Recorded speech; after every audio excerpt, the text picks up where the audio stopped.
Hey everyone, it's Dinah, and we are back again this week for The Last of Us. This time on to episode 5, and surprise, surprise, they decided to actually drop it earlier. I think they moved it up because of Super Bowl weekend being this weekend. So I think they didn't want the clash, or they didn't. I think people have been joking that like, oh, they didn't want the Super Bowl to be defeated by The Last of Us numbers or anything. But I think they probably kind of foresaw some kind of a clash coming and thought it would probably be kind of against either party's best interest. So either way, they moved it up to Friday night, which is Saturday morning now. It's like half past 3. So yeah, so they've moved it up. So I think it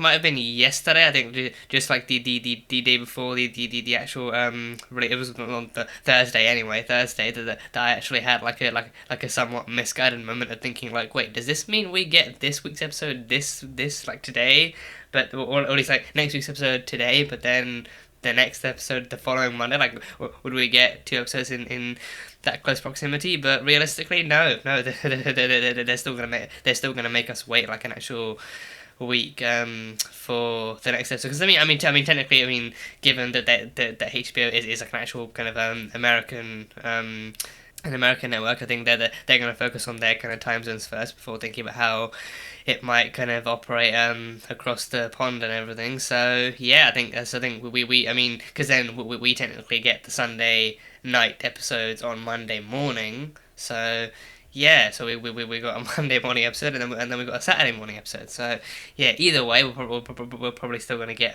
episode 6 the week after next and everything. So they only really changed the day. I don't know if they've actually adapted it. I doubt they've adapted the story to be that much of a whopper that it's actually going to take you like a couple more extra days to process or anything. But still, yeah, based on how things actually went down in the last episode, though, I think we have a decent enough kind of idea of what we're kind of getting ourselves into here. So yeah, so episode 4, we had quite a nicely balanced episode 4 with a bit of kind of humor and kind of bit more kind of light-hearted kind of humor and kind of lighter dynamics between Joel and Ellie, like Ellie finding a joke book full of puns and using them endlessly on Joel, and then Joel catching on and even actually retorting with some pun knowledge of his own and stuff, but then just basically kind of furthering the kind of like the story itself, actually furthering the kind of connection between Joel and Ellie, and actually kind of showing us their bonding and showing us the kind of like how their time spent together actually affects them and stuff, like the fact that their journey isn't simply going to be filled with silence and solitude. It's actually going to be spent with her kind of being inquisitive about the world, and him explaining like what the world was like before and during the outbreak and everything.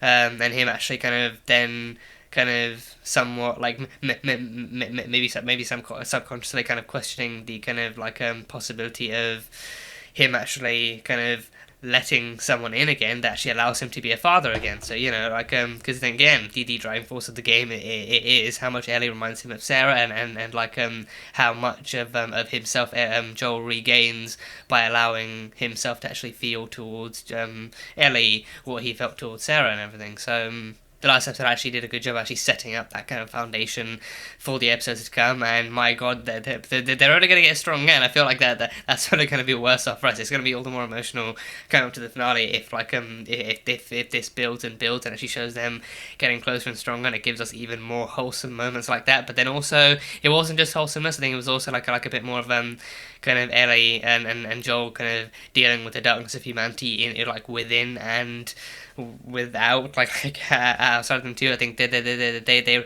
ran into the scene from the game was adapted to the one where they actually run into that guy who was faking an injury, and then they run into like a group of hunters and everything. Joel took the final killing shot, but then Ellie came out on the gun and shot a dude in the spine and fucking paralyzed him and everything. But then Joel told her to hide behind the wall, and then he finished him off with a knife and everything. So yeah, plenty of. I think even the actual kind of dialogue between them after that too kind of showed off, but both of them kind of being somewhat reluctant to, but then still kind of somewhat managing to actually explore the darkness between them, the history of darkness that they both individually have, and how that's going to shape them both going forward individually and as an actual pairing. and everything, so that kind of stuff, and even actually kind of further exploring and building up the world to like actually showing us like who's left of humanity besides from the Fireflies and besides from Fedra, like the more kind of the hunters within the QZ that actually managed to overthrow Fedra and take back control, but then also instill their own kind of form of control over the QZ and stuff. So we met Kathleen, played by Melanie Linsky, and then Tommy Pierce, Jeffrey Pierce, who played the OG Tommy in the game. He's back as well. I don't know if they actually mentioned his name. I didn't fully catch a name from the episode, but he seems to be playing like a somewhat kind of prominent character too. Like I think he seems to be somewhat more of like a right hand, somewhat more like a right hand, or at least like a trusted kind of second in command to Kathleen and everything, and like a more kind of like a guardianship kind of post and everything. Joel fell into his really comfy sofa cushions really easily, and he dozed right off to sleep, and even slept on his good side, so his bad ear was listening out and barely letting anything in until Ellie woke him up. So Henry and Sam have found Joel and Ellie, so will be interesting to see where that goes and everything. So yeah, that'll be fun.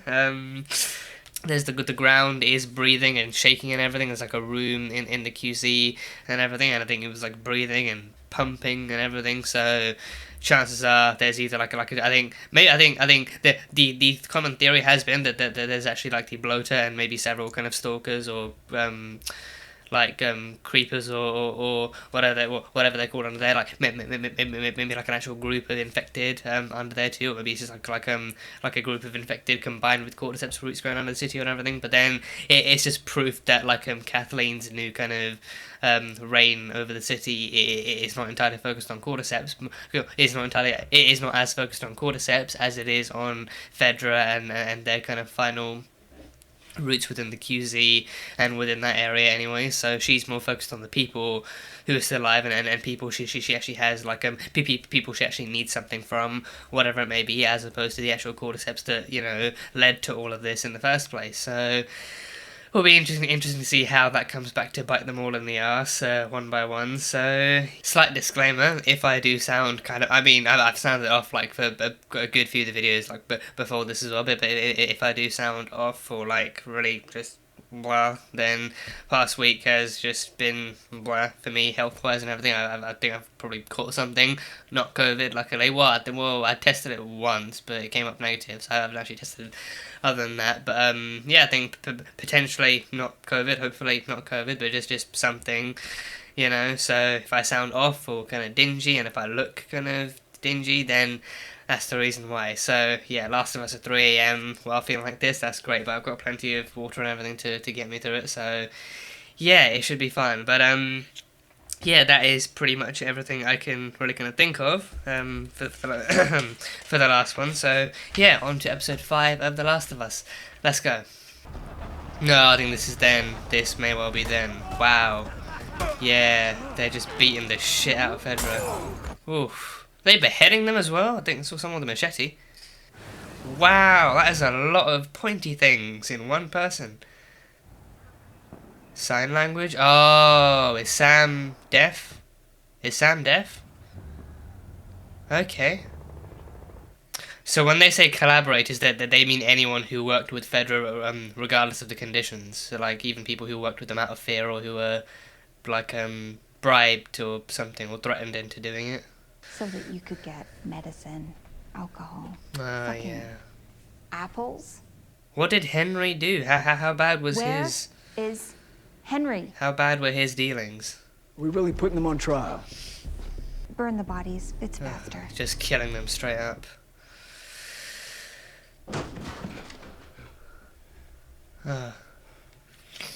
God, the casting for Henry is honestly on point too. Yeah, both Henry and Sam, but yeah, the casting for both of them is just incredible. Oh, this is the place that Kathleen found in the last episode, yeah. Go to the trouble. And I think that's the doctor she killed in the last one too. Yeah, she interrogated him. Superhero. Super Sam.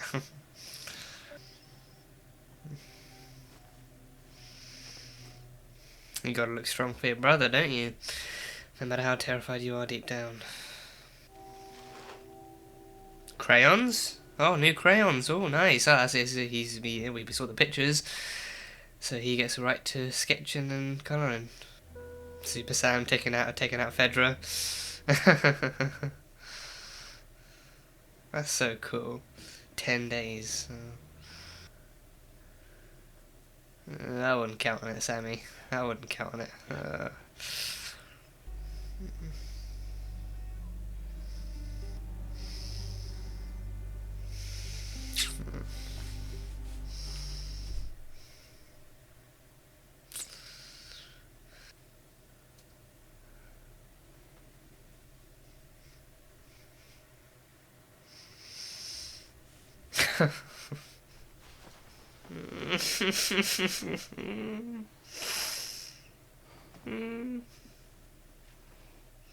The optimist and the frankly quite naive optimist in me wants to say, please don't let anything bad happen to them, but this is The Last of Us. Nothing but bad things happen to good people.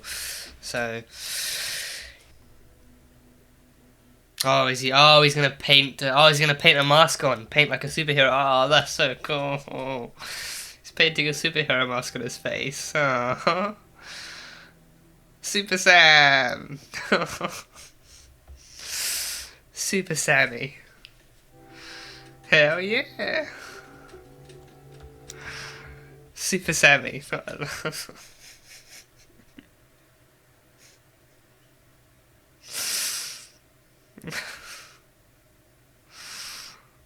I'm gonna fucking lose it. I'm gonna lose it.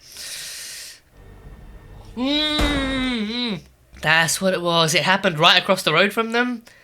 Really? So, wait, did they follow them throughout the episode then? Did he literally follow Joel and Ellie throughout the episode? Ah, damn. That's good. That is good. That is very good, yeah. Crunch, crunch, crunch. So Ellie would have been woken up by this, right? I don't know what the next step is with something like this, but if I lower my gun, we didn't hurt you. You didn't give Sam a loaded gun, did you? Right? That's right. It's a weird fucking tone, man. That's just the way he sounds. He has an asshole voice. Joe, tell him he's okay. Yeah, I know, very Everything's suspicious great. face. Dude. Everything is great. You have nothing to fear. Where'd you get these? From Bill. He's dead. He's dead now, so we took his food. He's 8. Cool. I'm Ellie. Oh, Ellie and Sam. Ellie and Sam bonding. I'm Joel. Look, you ate. We didn't kill each other. Let's call this a win-win and move on. You always heard Casey and Fedra was... Monsters, savages, raped and tortured and murdered people for 20 years. And you know what happens when you do that to people? The moment they get a chance, they do it right back to you. Probably should have put more knives in that guy then. More pointy things. I'm a collaborator. I don't work with rats. Yeah, you fucking do. Now I know where to go, but I don't know how to make it through alive. And pointing an unloaded gun at you is the closest I've ever come to being violent.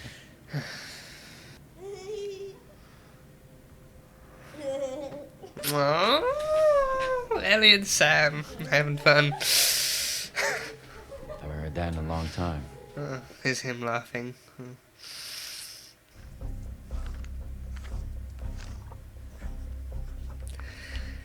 I don't want to say I thought he was going to start playing noughts and crosses, but...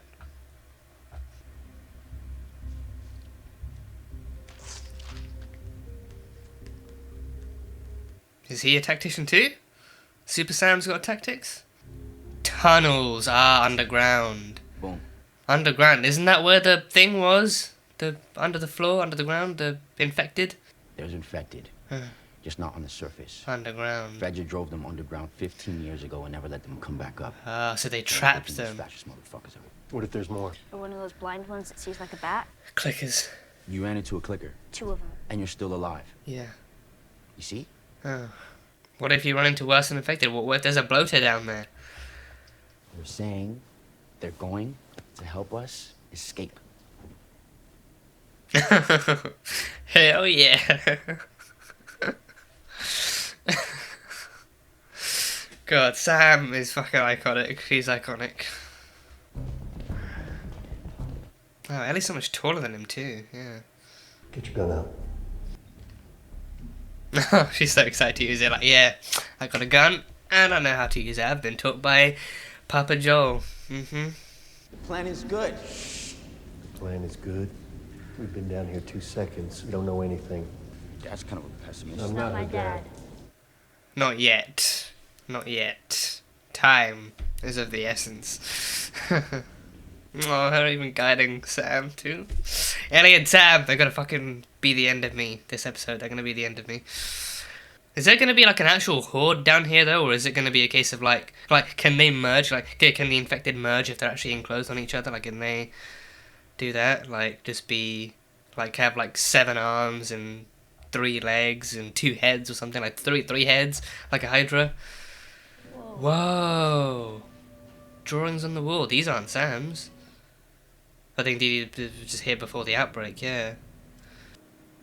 Whoa! It's an actual nursery, like a playroom. Wow. The one thing like left untouched by Fedra, because I think that they never thought to actually come down here. Comics. Whoa, Savage Starlight. Isn't that from the game? I remember. I recognize that name. Yeah, Savage. Wasn't that an actual comic series from the game? Savage Starlight. Definitely sounds familiar. 4, 5, 6. Ah, and she's been collecting them. She's been collecting them. 5, 6, and 8. Oh, so cool. Oh, 1, 5, 6, and 8. Yeah. Oh. Fucking childhood innocence blossoming in the apocalypse. Endure and survive.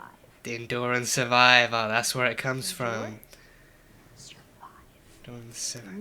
Endure. Survive. And Fuck yeah, survive. man. Hell yeah. Keep it down. We're not out. Let him have fun. God damn it, Joel. Come on, let her have a bit of fun with someone her own age for once. Especially after Riley. And you can have some fun with Henry too. You know, I know you're older, but still. Ah, even some football. Come on, what's the back? This is fucking brilliant. This is brilliant. If you were collaborating to take care of him, I shouldn't have said what I said. I don't know your situation. There was a man, a great man. He's never afraid, never selfish, and he was always forgiving. Sam, he got sick. Leukemia. Oh, leukemia. So is that why he's deaf then? Can deafness be a cause? Like, can leukemia be a cause of deafness? There wasn't much left of it. It belonged to Fedra. If I wanted some, that one great man. The leader of the resistance movement in Kansas City.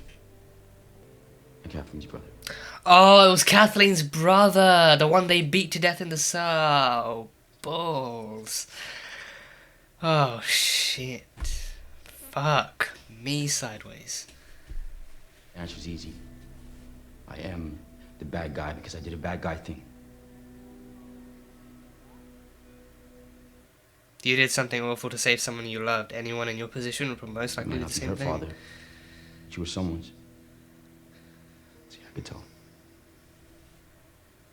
So that's why Kathleen wants him extra badly. Yeah, she is. If she gets her hands on him, she will fucking unleash hell. God. He would be horrified by the things I've done.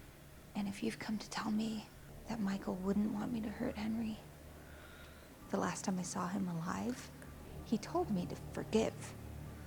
Where is the justice in that? What is the point of that? You can't respect your own dead brother's last wishes? My plan worked. So much goddamn talking. Just saying. I delivered. Make this right? We're not infected though. Maybe we just call this one a success and say our fall farewells. No, he'll change his mind. Trust me. This is how he goes. He's like, no. Oh, Ever. And then I'm like, I'm gonna ask you a million more times. And he's like, bollocks! Whoa! So much talking, this is what happens. Oh, God, that is a good sniper. Doing? Get the fuck out of here! Oh shit! You think he's gonna let you come out of there? That is a good damn sniper. Reminds me of Tommy in The Last of Us 2, taking out the WLF. Try to get in the house through the back, and then I'll take him out. But if you go out there, he's gonna kill you. It's dark, and he has shit aim. Nobody's gonna kill Then me. he's gonna Shit, kill us. really? He's hit the car you're hiding behind like 3 times now. You trust me?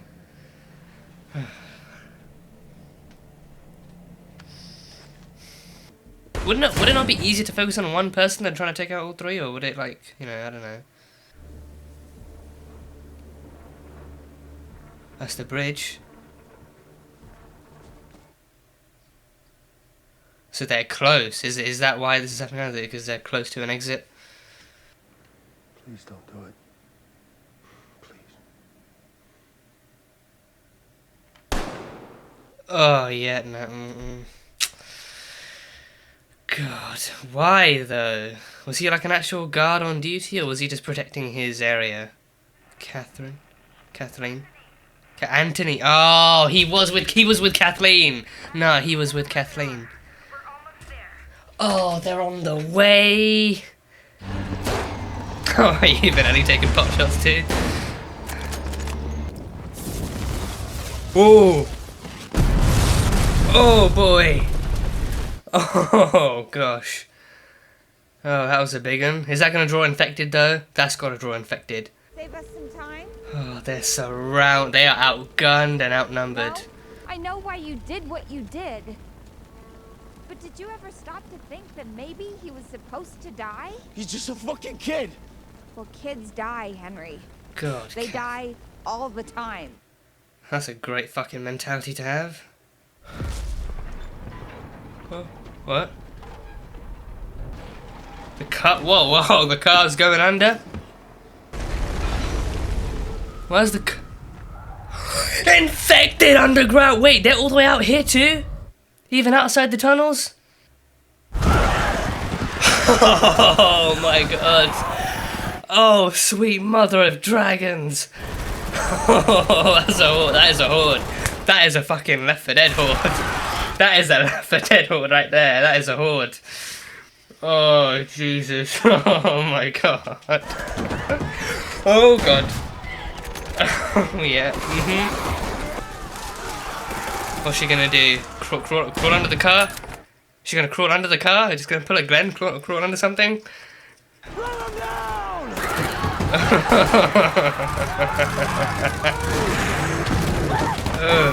Oh, Jesus.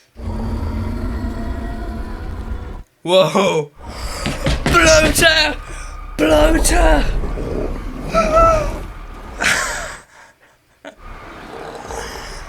Oh, that is a beastly looking motherfucker. That is... Oh my god. Oh! Fucking ground pounding people now? Oh, Perry's in for it now. Is this how Perry dies? Getting crushed by a bloater? Is this how Perry dies? No? Oh, it tore his head off! It just tore his head right off. Clicker. Oh no. Oh, she's...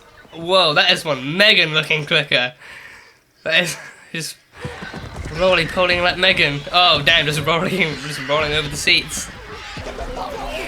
Oh no, Henry and Sam. She's got a knife too. Yeah. God, she's got... Oh, Ellie's got just dodges for days. Ooh. Oh, don't tell me one of them's gonna get bitten. Oh, good. Don't tell me one of them's gonna get bitten. Kathleen, it's over. Kathleen, it's over. Oh, there we go. Oh, Jesus. Okay, there we go. There we go.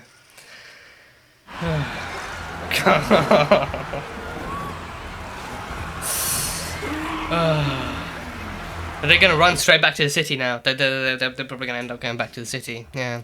Assuming Kathleen didn't take everyone she had in the city. Look, I don't know exactly how I'm getting to Wyoming. I'm probably walking. But, you know, if you want to. Yeah. Aww. Yeah. New day, new start. Are we gonna have a good morning? Can we have a good morning? Can we get a good morning? Is that a possibility? Or even a likelihood? Fuck, I don't like where this is headed, no. That'd be way too sweet of an ending. That would be too sweet of an ending. The Last of Us only does bittersweet. I don't see any weird movements. Steve? She's even doing the voices. Can you hear me? I'm scared of ending up alone. Yeah. If you turn into a monster, is it still you inside? Oh. Just a sliver. Just the tiniest bit. Nothing to... Oh, he got bit! He got bit by the Horde when they were attacked by the Horde. Blood is medicine.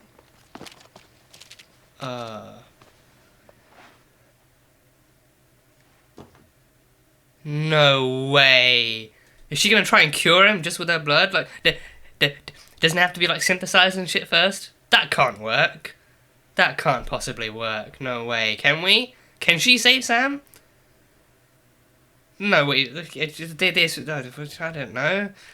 Seems like a fighting effort, but overall doesn't. Because she can't get infected, so he can't pass anything on to her. But then, can she really pass her own miracle blood onto him? Stay awake with me. Oh.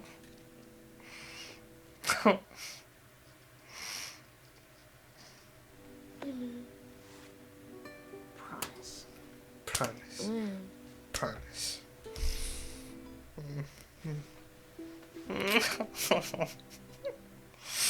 Don't take this away from me, please. I don't ask for much in life. I don't ask for much. All I ask is that you don't take this away from me.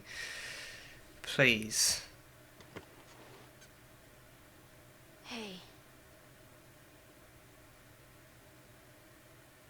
He doesn't have more than 24 hours, does he? Oh no! Oh, it didn't work! It didn't work! Oh God, Henry! Henry! No!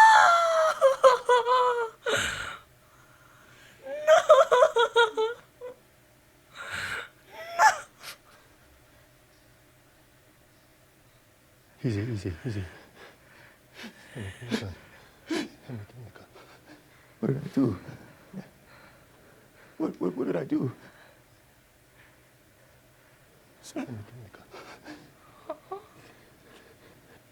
Give me the gun. No, don't do it, Henry!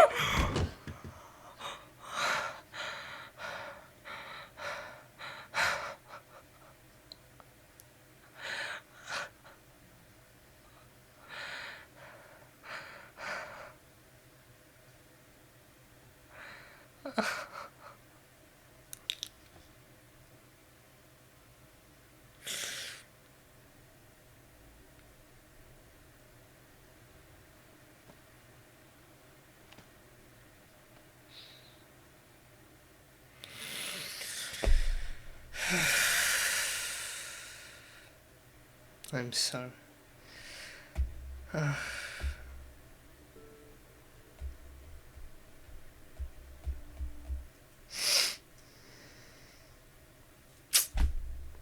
Told you, this is the Last of Us. Bad things keep happening to good people.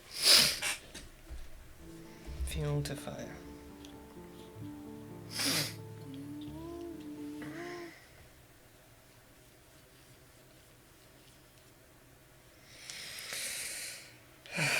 Listen, even if you know what happens in the game, this shit does not get any easier to have to deal with. It really fucking doesn't. It really doesn't. And they don't want it to be easy to deal with. They want you to get your heart broken over and over and over and over. God, I don't know if it's because I've actually like seen it happen too many times in the game. I've watched a number of different playthroughs of the game, so I don't know if it's because I've seen it happen there too many times, or if it's because I just know this kind of thing so well. But at this point now, I feel like in terms of tears, I'm mostly dried out. Like it still brings me to the edge of tears, but then I just can't. Like I've been through it too much to actually kind of like actually, to actually spare any tears anymore. But then now watching it again, it just leaves me broken. It just leaves me broken, leaves me hollow. It just leaves me just kind of wallowing in in sorrow and in mourning each and every time. I just sit here just like, great, that happened again. I don't know how many more kind of in endurance survives I've got left. I feel like I've been enduring and surviving each time I actually watch this story unfold, and each time I actually consume the story. But I don't know how many more endurance survives I got left in me. I don't know, but this is what The Last of Us does. It gives us a good thing, and then it giveth, and it taketh away almost as swiftly. So for me, I don't know if it's just like me just like being like somewhat kind of involuntarily emotionally stunted at this point. I don't know if that's what it is, but I don't know, just like the first time I actually watched a live through that, I was crying for like an hour straight. I just literally could not bring myself to actually just rewind or anything. And I think it is arguably like quite a difference actually watching a playthrough versus actually going through that yourself and everything, and just actually seeing streamers and Let's Players actually react to that too. It's like it never gets old watching someone connecting and like meeting and connecting to Henry and Sam, and then actually watching them having to lose them towards the end too. It never gets old. I think that's the brilliance of this story. Actually watching people you kind of come to care about and actually love die. It breaks you. It breaks you in ways that you didn't really kind of think were possible. So yeah, but at this point, I don't know, I think I'm all kind of dried out from this, and at this point now, I just kind of sit in silence and solitude, and I just kind of contemplate, and I just wonder, why can't we have nice things? Well, why can we never have nice things? Like, I know it's a story, but still, just one nice thing, that's all anyone's asking for, really, so... But damn, I want to talk as much as I can. I want to praise as much as I can. The actors, I think it's Lamar Johnson. I think it might be for Henry for this one. I don't know who played Sam, but I think Lamar Johnson for Henry. I don't think I've seen him anywhere else. I don't know if this is actually the first thing he's been in, or if it's the first big thing he's been in, but. I know as much as they didn't go for the actual kind of game casting, they didn't bring back the original game actors for this one, because they've probably kind of aged out of it now, maybe. So there's that, but the casting was on point, the costume and makeup and everything was on point. They looked and acted and pretty much breathed the characters. I think the actors themselves breathed so much kind of familiarity and so much love and so much kind of into those characters that it really kind of reminded you of the characters from the game. And I think especially felt like a new story for newcomers to follow too. It actually just fleshed them out and introduced them, and it really kind of built them up so well. They leave you with like an actual curiosity at the end of the last one, like, oh, this must be Henry and Sam, so I wonder what their story is, and you find out in this one, and it just snapping your heartstrings and heart valves and everything. Just Bill and Frank were already hoped that they'd gone to their final destination right from the get-go. From the get-go, they had a whole town to themselves, a house to themselves, an environment to themselves, and they were doing fine. But Henry and Sam were on the run. They needed to get to safety. They need to get out. They need to actually find a home that they could call home and everything. So then you think, oh, these might be characters that we can actually take with us and actually keep with us for a much longer while, for a much longer time, and everything. But no, freedom is not a privilege that the story actually feels capable or feels willing to actually kind of afford them or anything. So where else did they do it that was really good? I think I think it was something fairly recent. I think something somewhat recent.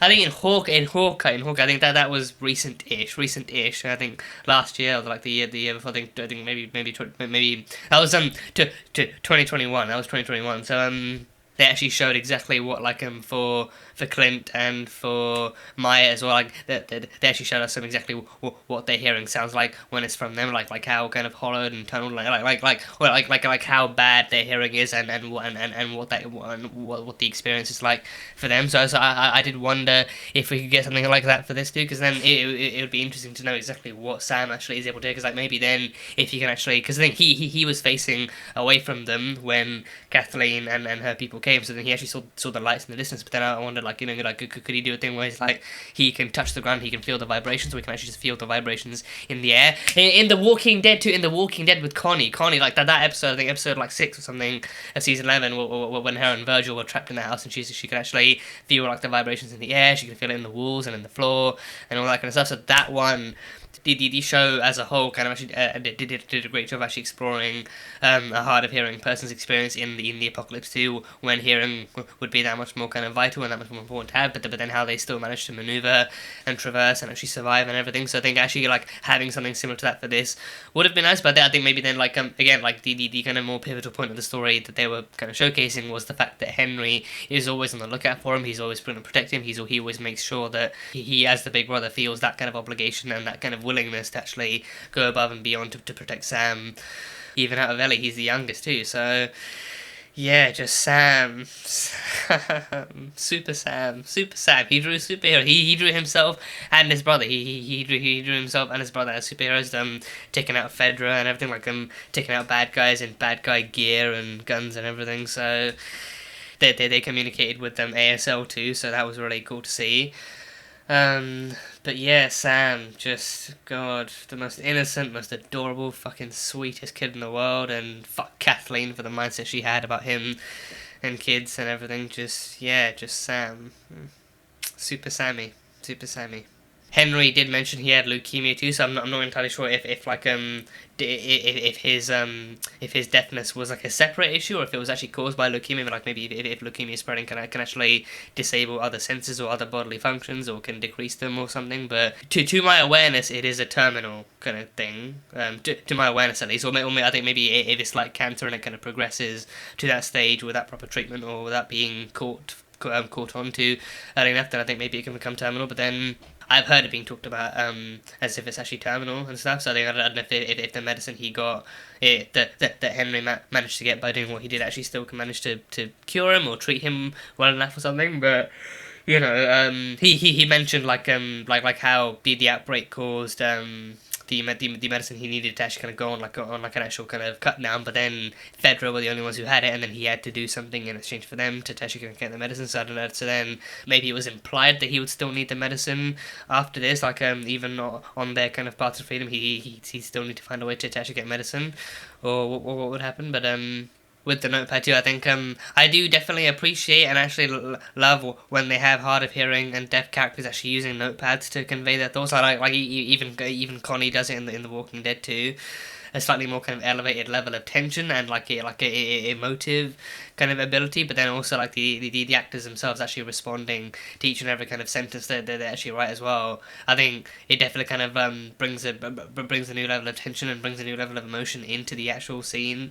They show you the other person's reaction to what they're reading before they actually show you the text itself. I think that is exactly how it felt with Sam writing like when you're infected, do you think you're still human inside? Do you still think you're a person inside you? Like him actually writing those notes to Ellie, and then Ellie's reaction being shown first to actually show what she's thinking, and then using that to convey emotion and to actually kind of carry out kind of character dialogue and everything. I feel like it's just such a great kind of piece of storytelling and everything, and I think it's one of the reasons it actually kind of works so well within the story when you have these kinds of characters who communicate in you know, it definitely kind of opens up new ways of telling the story, new ways of having the characters interact with each other and everything. So, and even using the ASL as well. So, I'm all the more open to ignoring what I know from the game and being surprised by this, because it's been so long since I've actually seen the game or actually or consumed the game story in that way, or at least like for the first game anyway. So I think I'm all the more kind of on board with actually kind of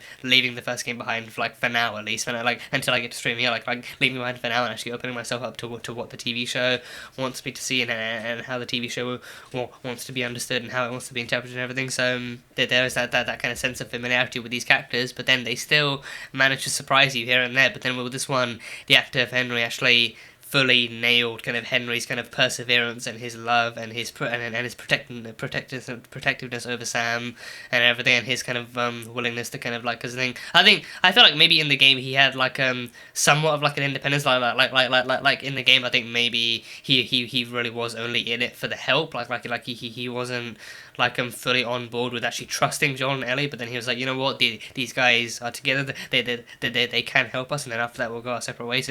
So like in the game, like maybe then they're just like a means to an end, but then eventually they do kind of actually kind of like have slightly somewhat more of a partnership towards the end, but then because of who they are and the potential they have to connect to Joel and Ellie, then you still, I definitely kind of grew to appreciate the relationship between all four of them more. Like Sam and Ellie right off the bat. Sam and Ellie, just wow, that they're bonding. Because I was so worried, like towards the end, I was so worried, like, well, are we just gonna get like breadcrumbs? Because then it would only be like a shot or two every kind of few minutes here and there of Sam and Ellie kind of laughing or playing or something, but then when they got to the nursery, that's when it happened. Because then it makes sense. When they're in the nursery, they're that far on the ground. Fedra hasn't come after them yet, and they haven't found them yet. So Henry and Joel have time to plan ahead and everything. But then Sam and Ellie actually have time to unwind and be kids again. Actually enjoy life and play football and even bond over comics. They bond over comics. The Savage Starlight. I'm pretty sure that was the exact same comic from the actual. From the game too, so like them bonding over that was super duper cool, and even talking about which issues they'd collected and everything, and then Sam kind of playing with the toys and both of them playing football and just having fun, just being kids, being children in such a time of downfall and doom and gloom and everything, and even Henry and Joel actually kind of seeing that and actually just cherishing what's in front of them right now, because then they don't know how long it's going to last or how long they'll be able to maintain it for or anything. So as an audience member alone as well, you feel so elated for them. You just feel so just like this is what I want to see more of, just kids being able to be kids and having fun and making friends. Like Sam and Ellie, even despite their age differences, actually still managing to have fun and bond and stuff. I think it's a curious thing, because I think besides from Riley, I don't really think Ellie had any friends in the Federal School. I think besides from Riley, I think she, maybe because of who she was, she might have been that much more distant too. But then Riley was the only other person that wanted to connect, or maybe she allowed herself to connect too. So then because of that, with other teenagers, she still never bonded with them. She still never connected or anything. So she still never made friends. So then Riley was her first love, and then Sam was her first friend, like the first like actual buddy, and like almost like with their age differences too. Almost like an actual little brother to Ellie as well, like her actually protecting him and guiding him on the road with her hand around his shoulder and actually kind of guiding him forwards and sticking with him and everything. And even actually her like even says stay up at night to read comics and everything. That was just wow. Just Sam and Ellie, I think in this it feels like so much more kind of endearing and heartwarming, I think, whereas in the game I think it just feels more kind of fun and more kind of wholesome, equally wholesome, but then more kind of fun because they're two teenagers who are actually mucking about and having fun and doing that stuff. But with this one, there's so much more of like an actual kind of like an almost equal kind of guardianship, whereas like Ellie actually actually thinks to herself like this little kid needs more like some help, and I'm gonna be the one to get, like, even with an older brother, she still even momentarily is able to see herself as like a little sister to him, so as an older sister to him. So and she just kind of cherishes Sam as someone even slightly close to her age as well, and he's so sweet and innocent, and he's so wholesome, and like one day with that kid you would be laying your life down for him. So Edelstein pointing out that Sam looks scared or feels scared because Henry looks scared and he feels scared, and I think Sam deep down he can recognize that. I think especially is that kind of dynamic between but like an older parental figure with a younger child too. that kind of dynamic of like the older figure actually kind of like staying strong and looking strong and actually keeping the strength up for both of them, but then the younger child actually can kind of sense that kind of fear in them, and can sense that like they are actually kind of worried, sick at all times, not knowing exactly what to do, not knowing where to go, and not knowing what could go wrong at any given moment. And with Henry, he's feeling that fear 24/7, but then he's keeping a strong face, he's keeping a strong heart for Sam, because he knows he's like he wants them both to actually survive that badly and that strongly and everything. So painting the paint on Sam's face, actually turning him into the superhero that he draws so constantly, and then that kind of keeping Sam going throughout the episode. Like, listen, this kind of shit is what hurts. This is the kind of shit. This is the kind of shit that makes you feel good, and then it hurts like an hour later. So be careful with what you're doing here. HBO and Neil Druckmann and Craig Mazin and everyone else involved in this, be careful what you're doing, because I don't know how much more I'm gonna last. I might not end up being The Last of Us. So, because he needed the medicine so badly, and it was in Fedra's hands too. Fedra wanted him to actually kind of give up the leader of the Firefly, not the Fireflies movement, but the leader of the actual resistance movement. So I think that then shows that like the resistance itself actually predates Kathleen. So I think Michael was the one who possibly kind of founded it, and actually said he started off and he was the original leader, and then when he died, I think Kathleen took over. So it does make me wonder if there were other contenders, like maybe if there were others within the ranks who actually wanted that spot too, or maybe if no one was actually kind of confident enough to actually strive for it after seeing what Fedra did to Michael too. And then Kathleen was the only one who actually went after that. So I don't know, but either way, one great man who you'd follow anywhere, you do anything for, you believe in him so much, and you believe in what he's doing, and you believe in who he is, and all that kind of stuff. So it's like that kind of dialogue alone shows that like Henry holds a lot of regret and remorse over what he had to do, but not like over what he did and what he had to do to get what he needed. But then in the end, maybe like he's still glad that Henry's okay and he's alive, and he's at least to some extent well after it. But then but then chances are for him, not a day will go by when where he won't regret what he did in order to actually kind of get what he needed. So then he still believed in Michael. He still actually and I think he acknowledges the KC Fedra, and he actually acknowledges what they did and what they did and who they were and everything. So that he knows that they were monsters and savages and murderers and rapists and all that kind of stuff. And he talks about them like that. So he knows that like they were explicitly and unequivocally the bad guys in that story, but then because of what he did and who he did it to, he feels like he's also like the bad guy and everything, especially because of how Kathleen and the rest of them,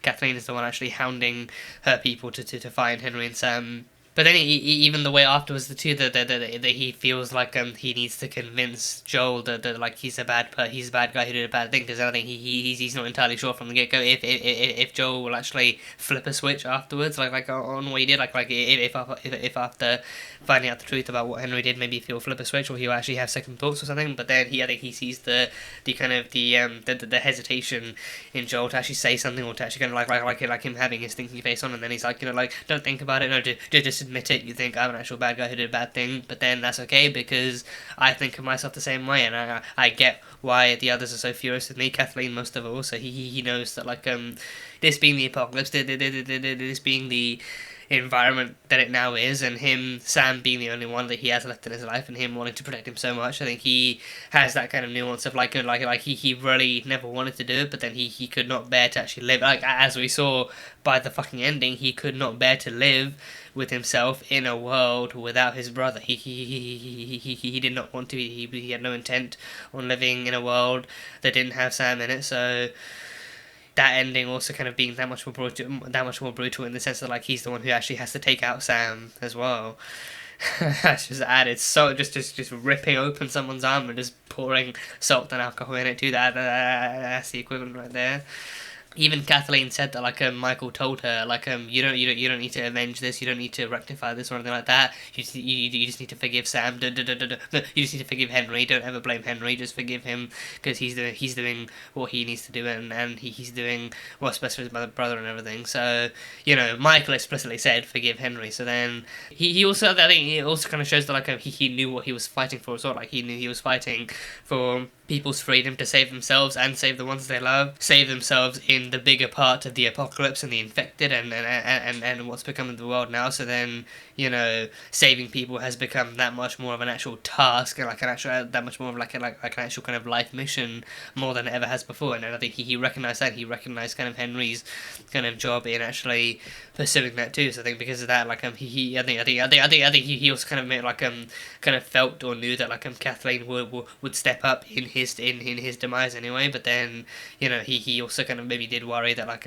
Kathleen would take things too far, or that she'd take things completely in the wrong direction, or like in like a much more violent direction. So, but yeah, I think Kathleen too, Melanie Lynskey as Kathleen, she was so like deliciously evil in this. Like I think evil to the point where like some stuff she said and like the ways that she operated and the ways that she did things did like aggravate me and everything. But I think that's exactly most likely what it's meant to do. But then even the way that she performed, the way that she brought Kathleen to life in this episode, you know, was just beautiful. It was beautiful. It was so just, you know, just powerful and everything. Just wow. Like she plays a good villain. Melanie Lynskey plays a good fucking villain. So, you know, I don't know if he plays like a villain or like an antagonist in Yellow Jackets, but either way, I need to watch Yellow Jackets. I need to watch. I think as much as I actually recognize her and know her from like a few things, from like a couple of things here and there, I feel like I still have not watched enough Melanie Lynskey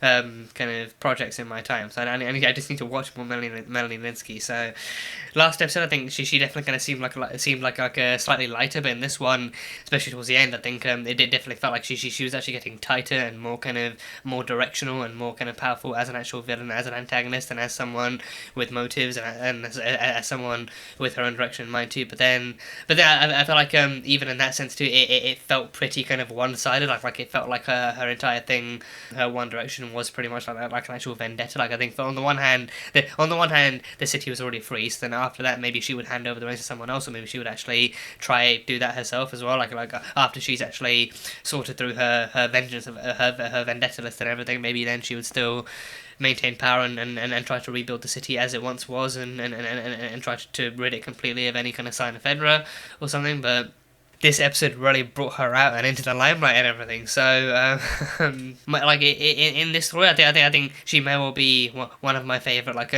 most kind of well done kind of human antagonists. I think definitely a nice kind of build up in that way too. Actually showing us exactly what other kinds of humans are out there, like the ones who are sadistic, the ones who are malicious, the ones who are vengeful and misled or something, and the other ones who are like sadistic and directional and stuff. So like the different types of human enemies who do things for different reasons and have different ways of actually doing the wrong or the right thing, but then the people who have different motives and different kind of goals now that the world has torn itself apart and everything. So just like exploring kind of human kind of mindsets and exploring human kind of motives and stuff. Like some people might literally do it for survival, but then they're willing to go really far for it, and I think others might see the apocalypse as an opportunity to still kind of carry on hunting and preying on the weak and everything. So Kathleen definitely kind of showed her kind of stronger colours and her more bold colours in this one, and it really shone through, and she really did a great freaking job with it and everything. So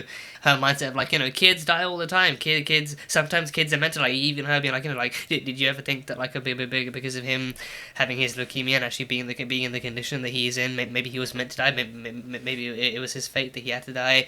I don't know if maybe like she's kind of grown to kind of like hate Sam because he's the reason Henry did what he did. Like if Sam died, or if Sam wasn't there, then Henry would have nothing to fight for there, and then she's still at Michael's. Then that dialogue alone kind of showed that like she is either too far gone to actually think like an actual reasonable human being, or maybe she's like consumed with vengeance to the point where she's actually willing to blame a little kid for being sick or something. So I don't know, but just the line, but then her delivery of that line, like her coldness about it, like her saying it so passively and so kind of like matter of factly and everything, being like, you know what, he was sick, maybe he was meant to die, you know, like Michael was never sick, he was killed by a human for doing what he did, but then Sam, he probably contracted or something, or like the leukemia grew within him, so then, you know, that's just nature taking its course or something. So, and yeah, the Horde, my god, that Horde scene was unbelievable. That was just wow, like, gosh, just, you know, I didn't think the infected would be underground that far out. I thought it would still be in the city, like where the maintenance tunnels were, where the nursery was. I legitimately was waiting for Sam and Henry and Joel and Ellie to actually run into like a group infected in the tunnels or something, you know, and then for that to be like some kind of horror kind of level right out of the game or something. So there's no rule that actually says you need to face or kill every infected that like are in the area or that you come across. Like, so sometimes you can probably just sneak right past them, or like maybe then not every infected in the world is the infected that you actually come across, and maybe then like the mere mention of that is really terrifying. But then knowing that's out there is arguably equally as scary as actually having to come face to face with it and actually take it down on your way out and everything. So then when the car went down and then you hear the actual the clicking and then the actual kind of yelling and then the snarling by the actual infected, that's when you remember, oh shit, there's infected on the ground. But there's like, oh, they're all the way out here, like outside of the city where there's nothing but like suburbs and everything, and then the infected actually kind of come out of the fire and everything. So there was that, and there was a bloater. God, the bloater was so cool. I think I'm almost annoyed that they didn't really kind of show it, like because I know they said they weren't going to do spores, they weren't going to do that, but they're only in this season. But then but then Ellie foreshadowed the clickers, like the ones with their skull split open that make sounds and hear you in the dark and everything. But then also before that, she actually mentioned like the big fat ones that actually kind of explode fungus and everything all over you. So I think that seemed like a more obvious kind of foreshadowing of spores. So I thought, of bloaters. I thought, that would be what it was. So then, you know, I feel like maybe then that might be easier to execute. Like have it actually enclosed on like an actual infected's body and have them develop to a stage where they can actually kind of become a bloater, and then they start spraying that stuff all over you, like within proximity and everything. So then maybe that could have been executed as opposed to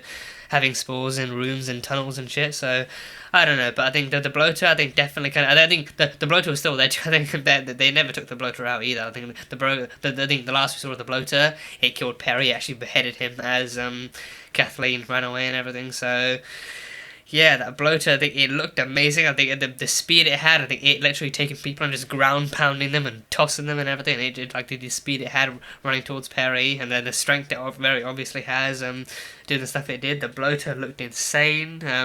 There were clicker children, I mean, children getting infected isn't implausible, but then children who actually infected children who actually progressed to that stage of becoming clickers, like the one that climbed into the car with Ellie too. I think that one, I'm sorry, the way that clicker girl was roly-poly and flipping over the seats and everything, that reminded me so much of Megan, like that new horror movie with the android thing that came out as well, like an M3 gun or something, you know, like that one is all the buzz right now. But it reminded me so much of what I've seen in the trailers from that, like when she's actually crawling and jumping through the woods and dancing in the hallway and everything. Just that was like if Megan was a clicker, then if Megan was human and a clicker, then that would be it. But that one was that scene as a whole was just creepy as hell. But yeah, I think that one, that clicker girl was also the same one, I believe, who pounced on Kathleen in the end and actually killed her. So yeah, I think so far we've been dealing with infected that like look pretty recognisably as adults and everything, but then infected kids is the one thing that we haven't seen yet, that no one's really brought up yet or anything. So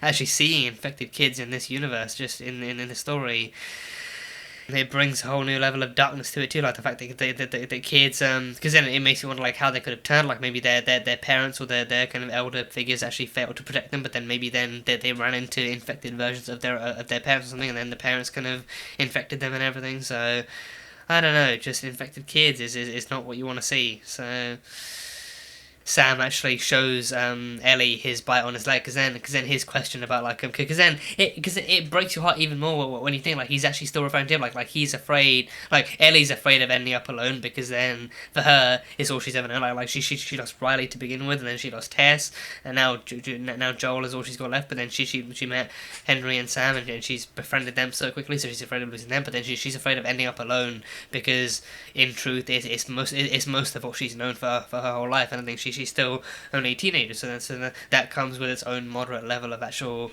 discomfort and anxiety and everything. But then for her, she's afraid of ending up alone. But with Sam, he's afraid of actually not being himself anymore, if and when he actually turns, because then he's also got a bite, so then he knows what happens once you get bitten, you turn and everything. So he's afraid of actually not being himself anymore, of losing control, of losing his own personhood, and actually going to maybe even possibly even hurting his brother if it comes to that too. So then, you know, and then of course now he's managed to make a friend in Ellie, so he's afraid of hurting her, so he's afraid of actually of losing control of himself and hurting the people that he cares about the most and everything. So what are you scared of in life as well? Like her being like, you know, I'm afraid of ending up alone. So then like again, all these people that she's lost along the way, and I think deep down there's a part of her that kind of maybe feels even slightly, despite how good Joel is, despite how persistent he claims he can be in getting what he wants and surviving and everything, you know, despite how good he is, there's a chance he could end up dead one day too, and then she might not be able to stop it. Like she might not be able to stop it. She might be powerless to stop it. She might not be able to save him.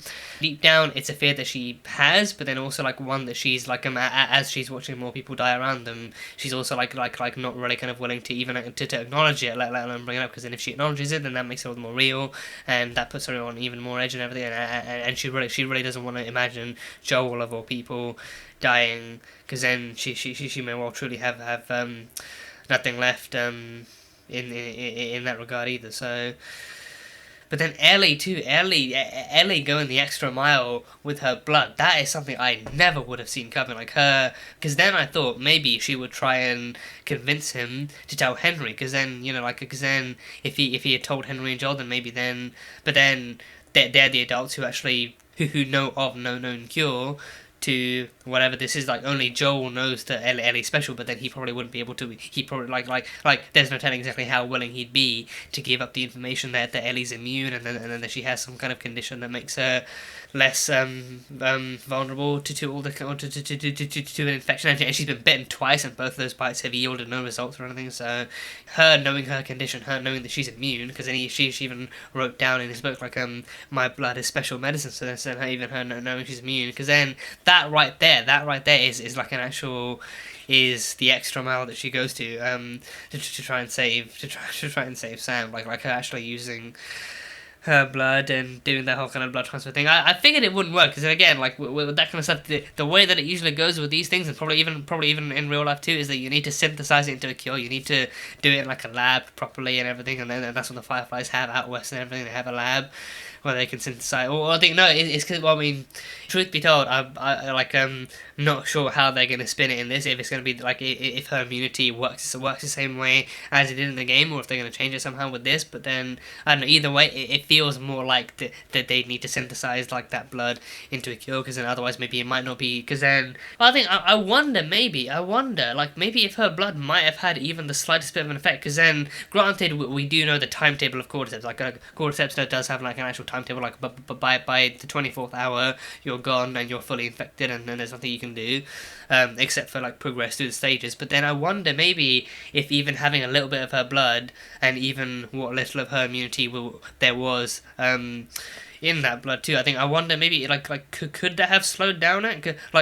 Could that be the reason why he didn't attack her then? Because maybe then the blood allowed him to fight back against the cordyceps for even a few minutes or like even a few hours and stuff. So then that gave Sam as much control over himself as he could to help him to keep him from biting Ellie, to keep him from attacking Ellie until she actually triggered him in the end.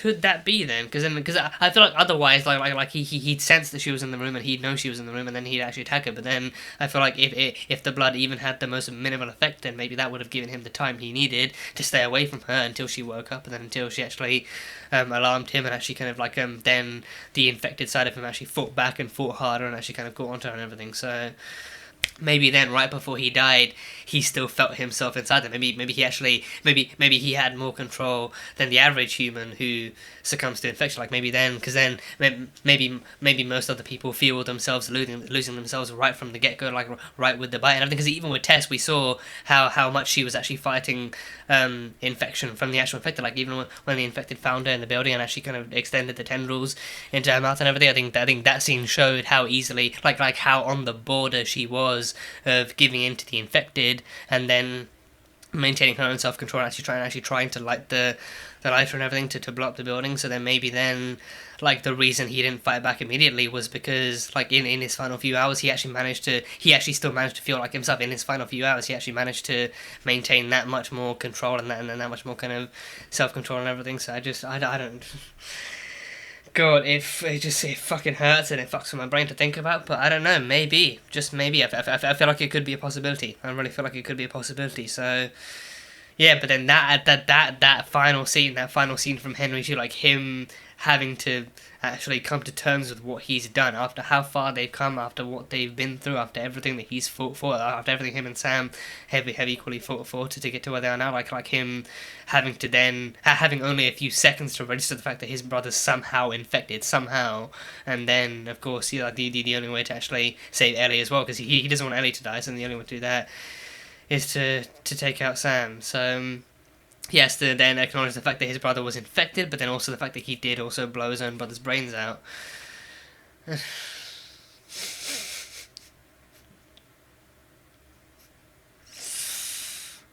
What are you doing to me? What are you actually doing to me? Why are you making me feel these things? Why? Yeah, that whole final scene was masterfully acted by Lamar Johnson. And everything that he fully, just perfectly like captured Sam Henry's kind of just overwhelming sense of grief and confusion, and his overwhelming kind of sense of like, what the fuck have I done? What do I do now?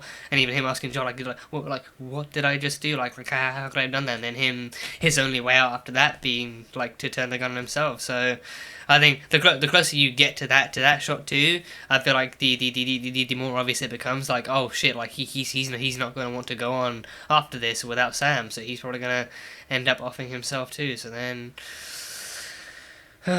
Yeah, with Ellie, it's like more of a case of like she's watching people die in ways that she can't prevent, and she's watching people die in ways that she can't save. Like Tess literally said, like to Joel, like, you know, you take her to the Fireflies, you get her there, you help them with this cure, and you fix you fix what we fucked up with this world. You save who you can save, you fix what we fucked up. You try and you try and rectify all the fucked up shit we did over these years and everything.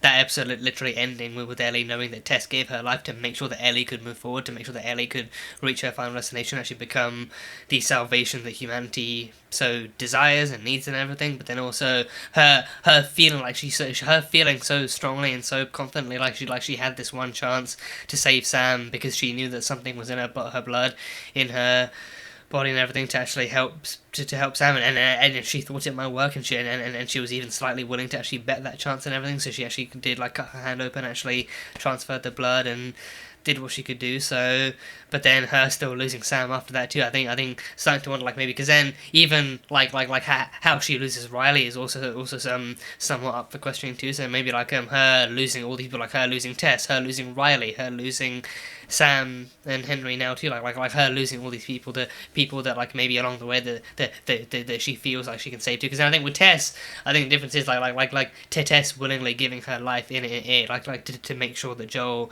and Ellie can get forward, but then also to make sure that Ellie can become what she needs to be. But then Sam being like an innocent little kid who was sick and everything, who now has an all new illness that he's contracted through cordyceps and everything.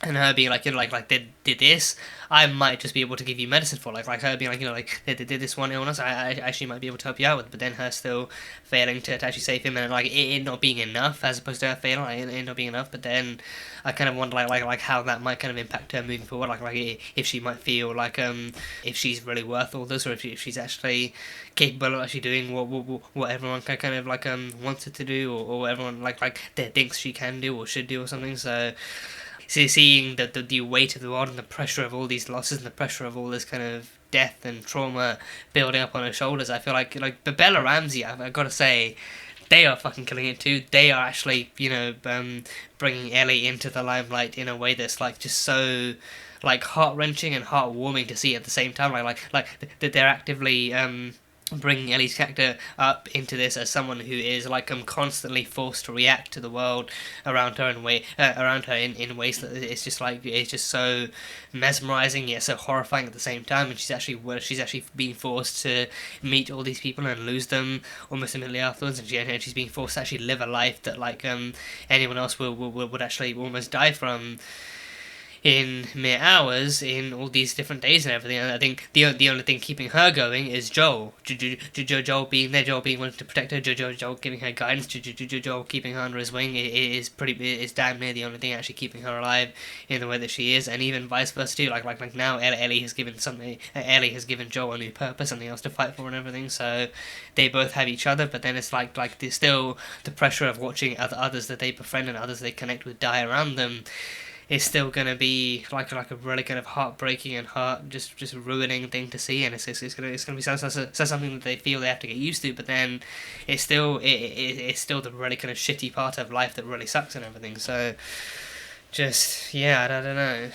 Just they're not holding it back. They are not holding back with this series, and I think again, I mean, that's a good thing. I think for the sake of the story, you probably need to execute as many gut punches and heart pounds and heart crushes as you can and everything. So the story is going incredibly so far. I really just cannot fucking wait to see what else they've got in store going forward and how it continues to impact our beloveds and everything. So this was a great one. This was a great one. Again, hats off to Lamar Johnson and the boy who played Sam as well. They both fucking aced it as Henry and Sam. They both just did like instant fan favourites after this episode. So fan favourites only last an episode. That's how you know they're good. That's how you know they're good. Like there's some people take like a good few episodes or like maybe even an entire season to warm up to, but then or at least like side character wise at least. But but Henry and Sam just right from the get go, just instantly lovable and everything. So and hats off to Jeffrey Pierce and